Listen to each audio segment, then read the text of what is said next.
अच्छा विशाल, जी भैया। कैसे हो? बहुत अच्छा हूँ भैया। तो आपने अपनी जर्नी कहाँ से शुरू की? भैया मैंने सबसे पहले जो मेरी जर्नी स्टार्ट हुई है एक चाय की दुकान से हुई है। अच्छा। मेरा जन्म दिल्ली में आज़ादपुर में हुआ है। हम्म। और हालात कुछ ऐसे रहे, माता जी 8 महीने का था तब इस दुनिया से छोड़ के चली गई मुझे। ओह।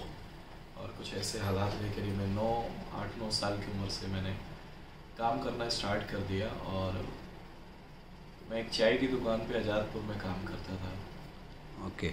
और वहीं पे सेठ का गाने का रेडियो था, उसमें गाने बजते थे।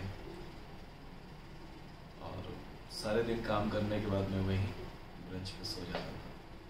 कुछ दिन के बाद मैंने फिर साइकिल रिक्शा चलाना सीखा, तो वहाँ साइकिल रिक्शा चलाया। उसके बाद कुछ फलों की रेडियो पे काम किया, दुकानों पे काम किया। हम्म। आज़ादपुर में फुटपाथ पे मैंने किताबें, चैन, वो किताबें आती थी जैसे शक्तिमान या हाँ कॉमिक्स हाँ। किताबें, पहले किताबें, नॉवल वगैरह ये सब भी बेचे हैं। और उसके बाद फिर मैंने हेल्परी कंडक्टरी बसों में करना स्टार्ट किया। ओके। और जब वो करता था तो मैं यहाँ पुरानी दिल्ली स्टेशन पे, आपने देखा एक कोड़िया पुल था पहले। हाँ, कोडिया पुल। और स्टेशन पे क्या रहता था कि मेरे पास कोई घर नहीं था और ना ही कोई दोस्त यार ऐसा, क्योंकि रिक्शा चलाता था। जब मैं साइकिल रिक्शा चलाता था तो वहाँ आज़ादपुर और मॉडल टाउन के बीच में ना लाल बाग की झुग्गियाँ हैं विजय सिनेमा के सामने। हम्म। तो वहीं मैं रिक्शा चलाता था, तो वहीं से सवारियाँ लेके आना जाना। और रात को हम लोग वहीं मैं सो जाता था, क्योंकि कोई घर नहीं था ना दोस्त था। हम्म। और एक पहाड़ी अंकल थे और वहाँ ढाबा था, सारे रिक्शे वाले वहीं खाना खाते थे, तो मैं भी वहाँ खाना खाता था। और रिक्शा मतलब ऑटो रिक्शा या वो? Cycle rickshaw. साइकिल रिक्शा, अच्छा। Cycle rickshaw. फिर मैं जब साइकिल रिक्शा चलाता था तो वहाँ ऑटो स्टैंड था, तो मैं उनके ऑटो रिक्शा रोज साफ करता था, तो मुझे उसके बदले में वो ऑटो रिक्शा चलाना भी सिखाते थे। तो फिर आपने ऑटो रिक्शा कब से स्टार्ट किया? ऑटो रिक्शा भैया मैंने सीखा तो बचपन, मतलब बैक इंजन जब नया नया आया था पेट्रोल में, हम्म। तभी से ही, मतलब लवलेटा से मैंने सीखना स्टार्ट किया। लेकिन एज ए प्रोफेशनली मैंने 2006 से स्टार्ट किया रिक्शा चलाना। ओके। जी। तो आप कितने दिन भूखे रहे, कितने दिन क्या किया आपने? भैया जब मैं साइकिल रिक्शा चलाता था तो मेरे को फीवर हो गया था। और करीब ऐसा समय, क्योंकि रिक्शा चलाने में ना मेहनत बहुत लगती है, हम्म। और नहीं था कोई, न कहते हैं ना कि घर परिवार, कोई दोस्त यार नहीं था ऐसा, मतलब जो रिक्शे चलाने वाले थे। अब इतना पैसा नहीं कमा पाते थे हम कि जिससे कि इतना अच्छा कर सके। फुटपाथ पे ही सोना, वहीं शौचालय में जाके कपड़े धो लेना, फिर उनको सुखा के वहीं पहन लेना। तो इसी कितने दिन भूखे रहे आप? करीब भैया मैं रहा हूँ 20 से 21 दिन भूखा सोया हूँ। 20 से 21 दिन? हाँ, मतलब लोगों का मतलब चोरी बेईमानी छोड़ के भाई, लोगों मेरे को नहीं, ठीक है किसी ने खिला दिया कभी एक टाइम, कभी ऐसे। और और इसके बाद फिर मैंने वो जगह छोड़ने के बाद फिर मैंने पीरागढ़ी एक जगह है दिल्ली में, वहाँ मैंने जूस की रेडी पे भी काम किया, मतलब जूस निकालते थे। पर मेरा एक सपना था कि मैं अपना सपना मरने नहीं दिया, कि मैं गाना गाना है मुझे टीवी पे आना है, मुझे बच्चन साहब से मिलना है, मुझे शानू दास से मिलना है और प्लेबैक सिंगर बनना है। तो ये मैंने सपना कभी अपने मरने नहीं दिया। काम बहुत किए मैंने पुरानी दिल्ली में और ISBT में।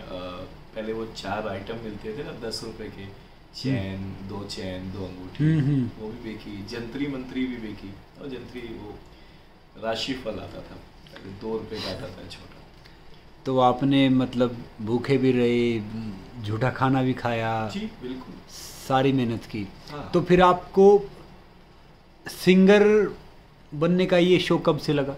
वो मेरे को जब मैं चाय की दुकान पे, वहाँ सारे दादा के गाने बजते थे, शानू दा के, क्योंकि 92, 94, 93, 94 में सब दादा के गाने, तो मुझे बचपन से ही शौक था। तो फिर आपको पहला चांस कहाँ मिला गाना गाने का? दादा, जब मैं साइकिल रिक्शा चलाता था तो यहाँ मंडी हाउस में ना पहले ऑडिशन हुआ करते थे, जैसे किशोर दा की नाइट, रफ़ी साहब नाइट, मुकेश जी नाइट, तो इस तरीके से होते थे। तो मैं हम ऑडिशन देने आते थे, तब मुझे किसी ने बताया। तो धीरे धीरे यहाँ लोग बनते गए, लोग बनते। मैं मुकेश जी का पहले दीवानों से ये मत पूछो, दीवानों पे क्या गुजरी है, मतलब ऐसा कुछ पता नहीं कि तुम ये गाने गाओ, तुम्हारी वॉइस पे ये शूट करेगा। तो धीरे धीरे मार्केट बनी, लेकिन मैं अपना काम करता गया।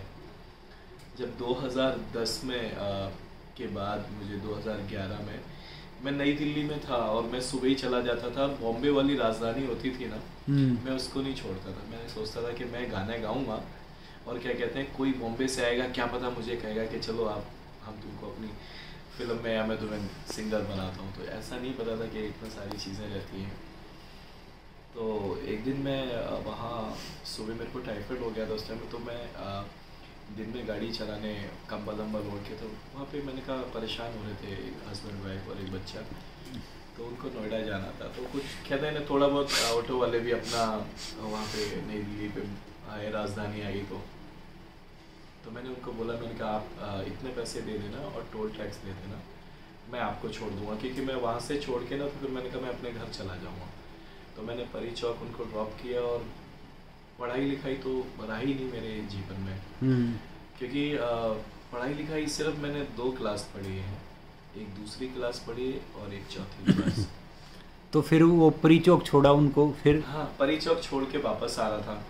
तो परी चौक एक्सप्रेस हाईवे पे वो है, क्या कहते हैं, बोर्ड लगा था, उसमें ये माइक और एक्स फैक्टर नहीं पढ़ना आ रहा था, लेकिन सोनू जी और श्रेया जी की मैंने तस्वीर देखी उस पर। तो मैंने वहाँ रोका तो देखा बहुत लंबी लाइन लगी हुई थी। और मैं सिर्फ और सिर्फ हमेशा इसलिए डरता था कि मैंने कभी संगीत नहीं सीखा। तो मैं सोचता था कि पता नहीं सारे गाँव रागदारी पूछेंगे, और मुझे सब नहीं आता था। लेकिन मैंने उस दिन सोचा था, मैंने कहा आज देख लेते हैं ना। तो मेरी दाढ़ी पड़ी हुई थी एक्चुअली, और वर्दी और वही, तो गमछा डाल के मैं लाइन में मैं भी लग गया। लोग अलग अपना अपना तरीके से रियाज कर रहे थे। उधर से कैमरा लेके आदित्य नारायण और उनके साथ जो टीम थी, वो लोग रियलिटी शूट कर रहे थे। तो उन्होंने कहा कि आप क्या करते हैं और आप किस लिए यहाँ खड़े? मैंने कहा मैं सर गाने के लिए खड़ा हूँ, मैं रिक्शा चलाता हूँ। तो फिर उन्होंने कहा अच्छा आप रिक्शा चलाते हैं। फिर उन्होंने मेरा वहाँ पे रियलिटी शूट किया। फिर वो वहाँ लेके गए जहाँ पे एक्स फैक्टर के लोग उनको दिखाते हैं, उनको पसंद आया हो। हाँ, तो उनको फिर उन्होंने बहुत सारे गाने सुने। तो फिर उन्होंने बहुत सारे गाने सुने, तो फिर मैंने एक गाना लास्ट में गाया, हाल क्या दिलों का ना पूछो सनम। फिर वहाँ से मेरा सिलेक्शन हुआ। और फिर आप सोनू जी और नहीं सिलेक्शन हुआ मेरा। और उसके बाद मुझे 2 महीने के बाद, 1.5 महीने के बाद कॉल आया। तो मैं काले खां से मैं ISBT जा रहा था। तो उन्होंने बोला कि आपका वो मैं नंबर बॉम्बे का हमेशा पहचानता था कि 022 करके नंबर आता है, वो मुंबई का है। तो उन्होंने कहा मेल ID है आपका? हमने कहा वो तो नहीं सर मुझे मालूम। तो फिर किसी ने मेल ID और फिर उन्होंने ट्रैक भेजा। फिर मैंने वो ट्रैक पे रिहर्सल किया, गाने का रिहर्सल किया। और उसके बाद फिर मेरे को वो लोगों ने बॉम्बे बुलाया। तो फर्स्ट टाइम देन राजधानी एक्स फैक्टर के टाइम पे मैं फर्स्ट टाइम राजधानी में बैठा। अच्छा, अब वो आपका मैंने वीडियो देखा, सबने देखा कि आपने सोनू जी के सामने, श्रेया जी के सामने गाना गाया। तो अब आप क्या कर रहे हैं आजकल? आजकल तो मैं शोज़ कर रहा हूँ। अच्छा, शोज़ कर रहे हैं और अच्छा काम करने की कोशिश कर रहे हैं? बिल्कुल जी, अच्छा काम करने की कोशिश में। तो कोई ऐसा इंसान हो जो गाने लिखता हो या प्रोड्यूसर हो, आपकी मदद कर सकता है? जी बिल्कुल कर सकते हैं। तो आपके परिवार में कौन कौन है? मेरे परिवार में मैं हूँ, मेरी धर्मपत्नी है, मेरा छोटा बेटा, मेरी बिटिया है जो एक्स फैक्टर में आपने देखा मेरी बिटिया, जी। 4 जन है। तो अभी आपकी पत्नी की तबीयत थोड़ी ख़राब हो गई थी? हाँ, वो थोड़ा सा किडनी का प्रॉब्लम 2018 में निकला था उनका। अब ठीक है, जय माता दी। अच्छा, पर एक सपना था कि मेरा कि मैं क्योंकि मैं पढ़ा लिखा नहीं था तो मैं सोचता था मैं अपनी वाइफ को पढ़ाऊँगा लिखाऊँगा, जिससे कि मेरे बच्चों को पढ़ाई लिखाई में कोई भी दिक्कत ना आए। मैंने जो नहीं कर पाया वो मैं नहीं चाहता था कि मेरे बच्चों को फेस करना पड़े।